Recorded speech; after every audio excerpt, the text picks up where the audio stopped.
I knew this was happening, but I didn't know how many other people in academia were looking at into it. Excuse me. And what they're calling it is podcast payola. Bloomberg Magazine or Bloomberg Business Week, they did an article. The writer's name is Ashley Carmen. They did an article about guests paying to be on popular podcasts. And this is the headline. Podcast guests are paying up to $50,000 to appear on popular shows. Let me read a little bit from this article. This is a great article. This thing starts out, welcome to the golden era of pay-for-play podcasting, when guests pay handsomely to be interviewed for an entire episode. In exchange, the host gets some revenue, fills out the programming calendar, and might bag a future advertiser. So that's another thing. They use this. They're interviewing people. They're charging people to be interviewed, right? So let's say you might be watching Mike Tyson's podcast, right? And you might have seen somebody on there. That person paid to be on Mike Tyson's podcast, and Mike Tyson is like, okay, I'll just interview you. We'll make this seem like a natural conversation. And they're going to sell you something. But you don't realize they're selling you something. You think that they're just having a conversation with Mike Tyson and telling Mike Tyson what business they're in.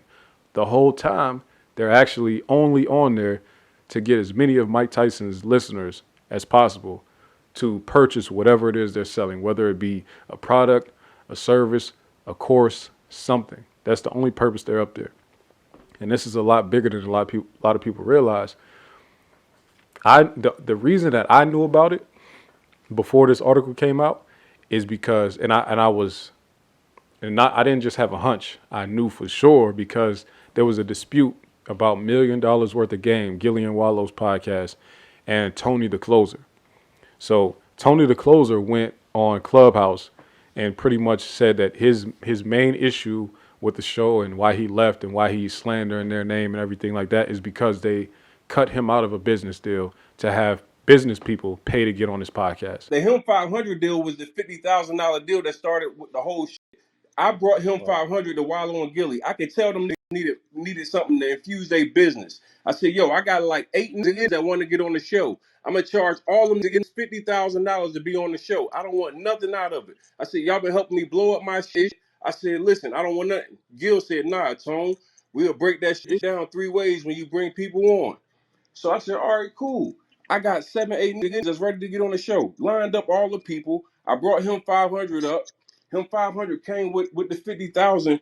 So Tony the Closer says that he brought a guy named Him 500 onto the $1 million worth of game podcast, and that guy paid them $50,000 to be on there. And Tony the Closer was telling them Him 500 is not the only one. There's a host of other business people in that same realm that will also pay $50,000. And he said that he had 8 people lined up to pay $50,000 to be on that podcast. And now what that podcast does is a business spotlight where they have a whole segment, maybe a 10-minute segment, and they'll let these people pay to come on their show and advertise whatever it is that they do. Some of them they might teach courses on how to get into Airbnb. They might teach courses on how to do Toro car renting. They might teach courses on whatever. But all of them come on this show. They have, promotional codes where you can get discounts. They might be selling you an ebook.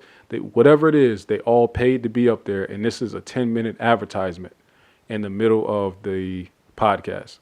They got word from a U.S. regulator at the Federal Trade Commission.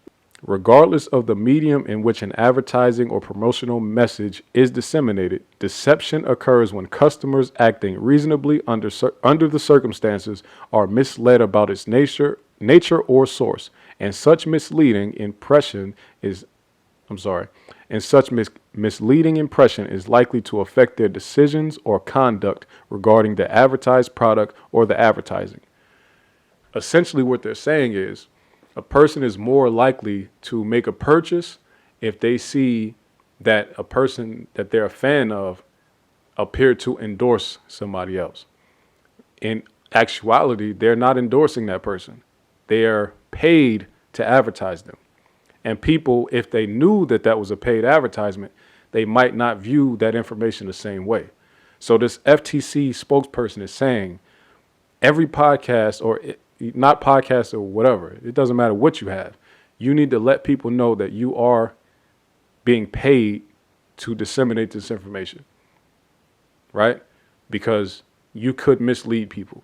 You could literally trick people into thinking you endorse something that you don't endorse. Because when people start to sue celebrities and podcasters and say, hey, you told us about this guy and he's a scammer, you're going to say, I don't endorse that. But you kind of are endorsing it unless you tell everybody this is an advertisement. Okay? So y'all be careful when y'all accept the money from business people who you don't have any way to vet or you don't know anything about them, except for the fact that they have a lot of money. There's actually a full platform out there called Guestio. And it's a platform that will connect podcasts with guests or connect potential guests with podcasts. And, they'll be the medium where you can go directly to people who want to pay to be on a platform. Online platform Guestio has raised more than $1 million to build a marketplace devoted entirely to brokering paid guest appearances. Travis Chappell, Guestio's founder and chief executive officer, points out that people often pay public relation firms to pitch them to podcasts as potential guests. He believes their money is better spent going directly to the podcaster.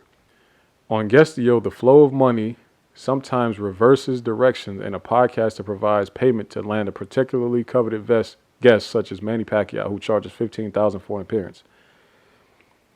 Chappell says that many of the shows Guestio works with make disclosures to listeners about fees, but says his platform should do a better job of having a script. So even Guestio is admitting that they need to, give a script to these shows to let them know, hey, this is how you legally cover yourself. Since 2020, according to Chappell, Guestio has paid out more than $300,000 to podcasters and guests. So $300,000 is not a lot in the grand scheme of podcasting, but this is a brand new business, right?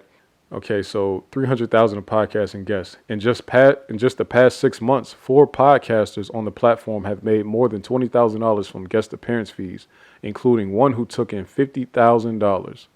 Although Chappell hasn't set a standard price, he suggests podcasters charge $100 to $150 per 1,000 listeners on their program, which is a lot better than what YouTube will pay you for a listen, or SoundCloud, or anybody else. So if you can get $100 for every 1,000 people that listen to you, your podcast can make some amazing money, right?